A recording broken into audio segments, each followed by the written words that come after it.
Tubewell সব ডুবে গেছে, সাদা পানিতে একদমই বন্ধ। রান্না হচ্ছে না, পানি গেছে তো এখন নামছে তো পানি। আমরা আছি চকরিয়া উপজেলার কাকারা ইউনিয়নের একটি এলাকায়। এখানে মূলত আজকে বন্যার পানি কমেছে, যদিও বা এখনো অনেক এলাকায় এখনো পর্যন্ত হাঁটু সমান পানি, কোথাও কোথাও কোমর থেকে উপরে পর্যন্ত পানি আছে।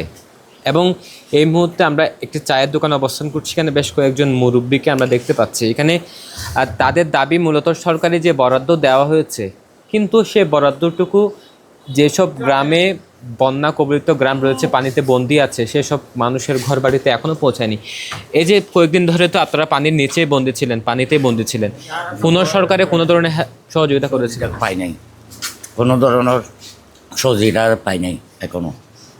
একদম কোনো খাবার পাই নাই, কোনো জায়গায় দেয় নাই, সামরাওত এলাকায় কিছু দেয় নাই।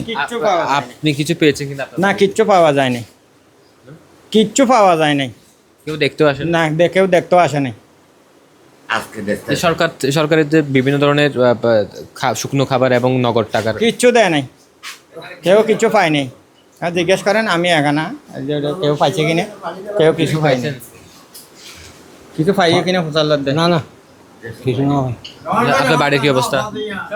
বাড়িতে এখানে পানি উঠছে আছে, একটু পানি ভাই, আর এখন পানি লাগবে, বাড়িতে লাগবে, বাড়িতে লাগবে গেছে তো।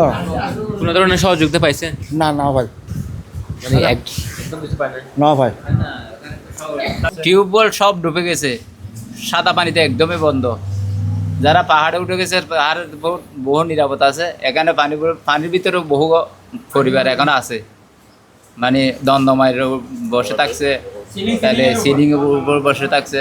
ওখানে তো সরকারের কোনো সহযোগিতা একদমই এখানে আসে নাই। কারো লোকের দেখি নেই। খাওয়ার অভাবে তো রান্না করতে পারছে না, একদম রান্না করতে পারছে না। আপনার বাড়িতে রান্না হচ্ছে? রান্না হচ্ছে না, পানি গেছে তো এখন নামছে তো পানি। কেউ সহযোগিতা করবে না না সরকারি করার কেউ নাই।